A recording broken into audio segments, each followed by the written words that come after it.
In this example, we're going to take one of the models that was created in an earlier tutorial, in this case the shell flourish, and we're going to show you how to apply toolpaths to it. That's going to really run in three stages. First, we're going to prepare the part to get it ready for cutting. Second, we're going to apply roughing, finishing and cut out toolpaths to the model. And then lastly, we can preview those, and that'll give us the part that we can see on the screen. So let's minimize this image, go into the Aspire software and open the file that we're going to work with. If we go to Open Existing File, the file we're going to use is on the DVD Tutorials folder, 13 Machining, and under the subfolder Files. And in here we're going to start with the one called Mac1 Shell Flourish Start.crv3d. This part is an exact replica at the point where we finished modelling it in the earlier tutorials.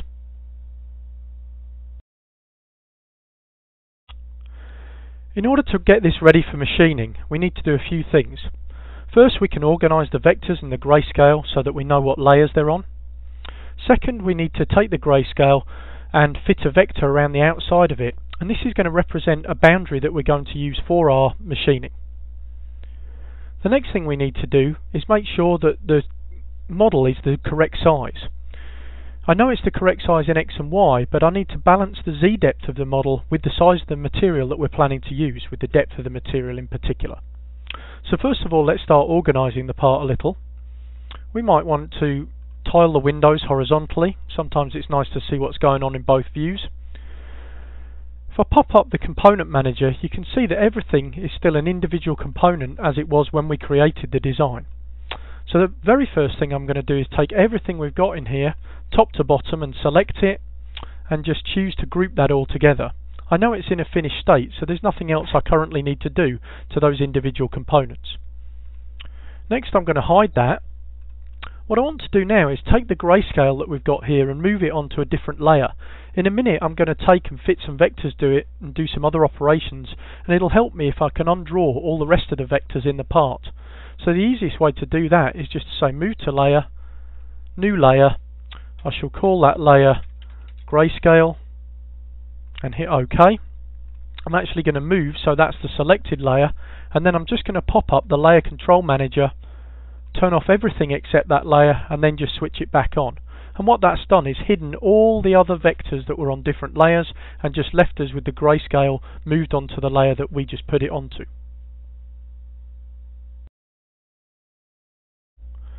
Typically, when we machine something, we're going to use a ball-nosed cutter. So there's always going to be some element of rounding to the part. From that point of view, there can be some benefits sometimes to doing a smoothing operation over the entire part first. This can help to knock off any rough edges there might be in the model, help some of the blends to work a little bit better, and really just make sure that when we come to cut it, the model can be a little bit cleaner. It's not always something you want to do because you may want to retain every little piece of detail that's in there, and when you do smooth it, you are going to remove some of that. We will run through that in this particular example just to show you how you would do something like that. If we want to smooth an object, it has to be part of the working model. So the first thing I need to do is hit F8, bring up the component manager. I'm going to select our group and copy it into the model. I'm then going to undraw that component.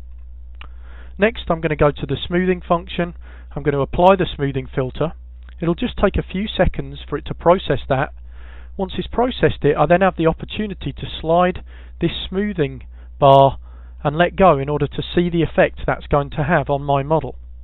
And I can see at roughly halfway between minimum and max, I'm pretty happy with the way that looks. It's not taken away too much of the detail, but it has blended together a few of the areas, and so that's probably going to machine a little bit more cleanly now.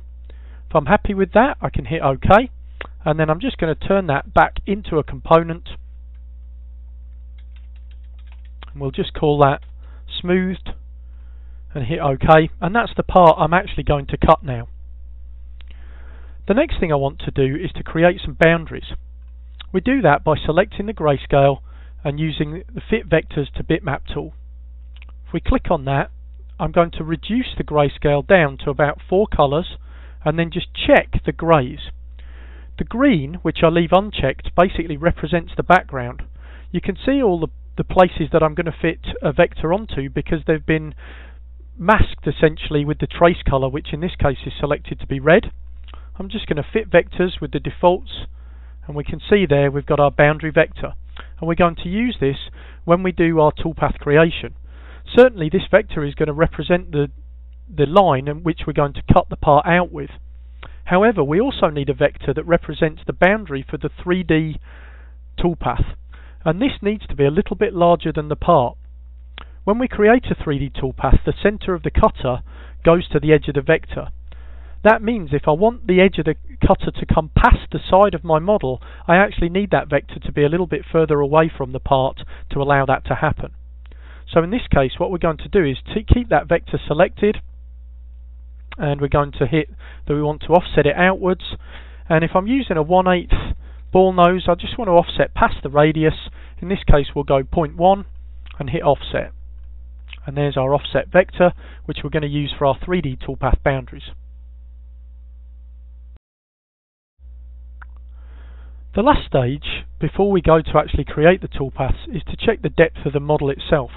If I select the grayscale, we can pop up the component manager, and I can go to set exact height, and I can see at the moment it's set for a height of 0.2333. In this case, I think I'm going to machine this out of 3/8 inch thick material, so I can afford for it to be a little bit thicker. So maybe we're going to bring that up to a value of 0.3 of an inch. That means that it's going to fill most of the material, but that still leaves me a little bit to leave on as meat, essentially, at the base of the part. So if I hit apply, that's just going to scale up my 3D, as you see there, and that means I'm going to get the maximum sort of value for my depth. So at this point in time, we're ready to actually go in, set up the material, and start creating the toolpaths. That's all done from the Toolpaths tab, which is over on the right hand side here. I can either activate that by flicking the tab at the side there, or a shortcut key to toggle from the Drawing tab to the Toolpaths tab is F12. Next, we're going to set up our material, and this basically defines how our part relates to the piece of material that we're going to cut it out of. At the moment, I can see my material set up to be 1 inch thick, so the part has got tons of space in there, but that's going to leave me way too much meat above and below.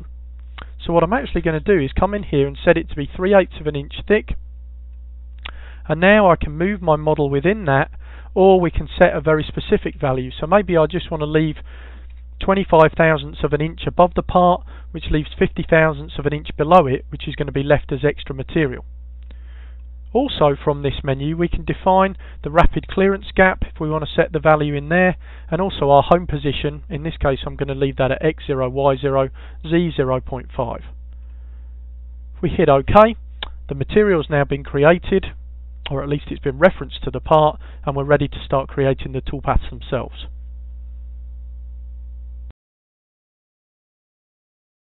First operation we're going to do in terms of toolpaths is a roughing strategy. So if we click on the icon here to create 3D roughing strategy, first operation within here is to select a tool. So if I click the select button, it takes me into the tool database. In here there's a whole bunch of pre-selected tools that I can choose from. Also, it's possible for me to copy and add new tools in here. We'd recommend checking out the reference manual to see exactly what the process is for adding and changing the tools. In this case, I'm going to do a rough-in pass. I'm going to choose a 1/4 inch end mill, and I'm just going to check the other parameters in here to see that they're suitable. Because I'm not actually going to be carving this part, I don't have to check anything that's too critical. If you plan to carve this yourself, you should make sure that you've checked with your tooling supplier and your machine tool vendor that you know what suitable settings are to create 3D toolpaths. In this case, I'm going to hit apply, hit OK, my tool is selected, and I choose what type of roughing I want to do. Before we choose the strategy, we can set the machining allowance. This is a thickness of material that will be left across the whole part to allow for any little chips that might be taken because we're taking such an aggressive cut, and also to make sure we've left some material on for the finished cutter. It's much better for a cutter to cut something than it is to have bare areas where there's nothing to carve. 30 thousandths of an inch is a reasonable amount for machining allowance, so I'm going to leave that as is, and then I choose whether I want Z-level roughing or 3D raster. Many times you are going to use Z-level roughing because it's a more efficient strategy, particularly if you have to take many depths of cut in order to clear out all the material on the part. In this case, we've got a relatively shallow part. The material is only 3/8 of an inch thick, and so I'm actually going to do what we call a 3D raster, which is almost like a semi-finished cut. How many passes this takes is going to be determined by the pass depth that I've got set within the cutting parameters of the tool. And you see, by clicking on the edit button, I can change the parameters just for this toolpath without affecting what's saved in the tool database. So I'm going to change the pass depth in this case so that I do this in a single pass. Now, it's not going to go all the way through the material because it's not going to cut through the plane in the background, which we know is set to 50 thousandths of an inch, and it's also going to respect the machining allowance that we've set here. All that means is, though, this is going to take one pass in order to do my roughing, or in this case, this is, as I said before, much more of a semi-finished style toolpath. So if I hit calculate, it comes up with an error which tells me I have no suitable vector selected. It's important that I've selected a vector for my toolpath. In this case, we want to select the vector that we offset before I hit calculate. Now I'm going to hit the calculate button, and that's going to generate a toolpath for me. And we just took the default name there. We could have typed in a name of our own if we'd wanted to. So as you can see, this is just taking a single pass back and forward over the job with a very large aggressive step over, literally just to hog out the material. And if we want, as we go along, we can hit the preview toolpath button in order to see exactly how that's going to look based on the parameters that I've set for that toolpath. If I'm happy with the way that looks, then I'm ready to move on to create the finished toolpath. For the finishing toolpath, we're going to use the same vector. As I mentioned earlier, this is to ensure that that tool can roll round and down the edge of the part so that we don't end up with any kind of a lip on it when we do the cutout pass. So if I select the finish machining toolpath, we're going to select a ball nose cutter 1/8 of an inch. That's already selected. If I wanted to select a different tool, I would hit select and go to the tool database, but I'm happy with that. If I want to edit any parameters for that just for this toolpath, we can come into here and change them. Some things I want to check when I'm doing a finish cut. First of all, I want a nice tight step over. Anywhere between 8 and 15% is probably going to give a good finish. In this case, we'll leave it at 10. I may even want to up the speed a little. I think with what's left on there, I can probably afford to cut a bit faster in this case. We can hit OK, and then we can go to the calculate. Now, by default, my area machining strategy is set to offset. If we zoom in on the part, you can see the type of pattern that that's given me is basically starting in the middle of the part and using an offset of the outside shape in order to determine the cut. In a lot of cases, that can be a nice cut to use, but this is a fairly complex design, and so what I actually may want to do is change that to a raster type toolpath, which is just going to cut back and forward. If I double click on any toolpath, I can change the parameters. I can click on raster. We'll leave the raster angle set to 0, which means it's going to be along the x-axis predominantly, and we'll hit calculate. That's going to change the toolpath, and it's going to display a new toolpath for me in the 3D view, and I then have the option again to preview that toolpath and see exactly how that's going to look when we carve it. Again, if I'm happy with the way that finish looks and the way the cut's been done, the detail that it's picked out, then I'm ready to move on to the cutout pass. At any stage in the preview, if I see that it doesn't look like I want the final part to look, then I need to go back and change something, because the software at this point in time has decided how those parameters are going to work. So if I sent them to the machine, what I see is what I get. So if, for instance, you felt that the finish was too rough, you'd probably want to go back and make a tighter step over. In this case, I'm very happy with the way my part looks, so I'm going to come up to the top 2D view and I'm going to select the vector that's exactly on the edge of the grayscale that we fitted earlier. I'm going to come into the toolpath operations and choose Create Profile Toolpath, and we're going to do our cutout pass. I'm going to set a depth that cuts through the material. Remember, our material's 3/8 of an inch thick. I'm going to leave the tool selected as a 1/4 inch end mill, and I'm not going to change any of the other parameters. I'm just going to hit calculate. Calculates my cutout pass. I can preview that tool. Cuts through the material. I can maximize the 3D view at this stage, and if I want to, I can save that image, send it to my customer. I also have the option to delete the waste material, which means it's going to get rid of everything outside of the cutout pass. And so now I could send that to my customer, and that's the exact part that I'm going to be able to deliver them right off the machine. Again, if I'm happy with the way the part looks, I'm now ready to save the toolpaths and send them to a CNC router.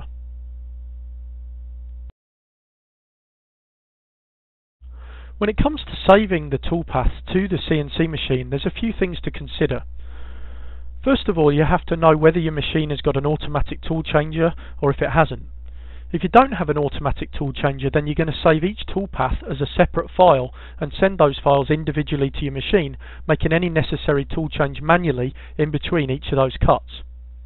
So let's show you how to do that first of all. In this case, we'd start probably by saving the roughing toolpath, so we'd select it, we'd go to the Save Toolpaths bar, and then what we can do is choose the post-processor from the list. You just find the post-processor that's suitable for your machine. In this case, we'll just choose standard G-code, hit Save Toolpath, give a file a name, hit Save, and it'll save that post-processing it with whatever machine that we've chosen in the list here. We then go back to the next toolpath, select it in the list, it shows me here which one that is, and I'll save that again, giving it a different name, something that indicates what style of toolpath it is, and then I'll do the third toolpath as well. If we were going to save these for a tool changing machine, then first and foremost I would need to make sure that each toolpath had a different tool number assigned to it. That's very important because these use different tool shapes.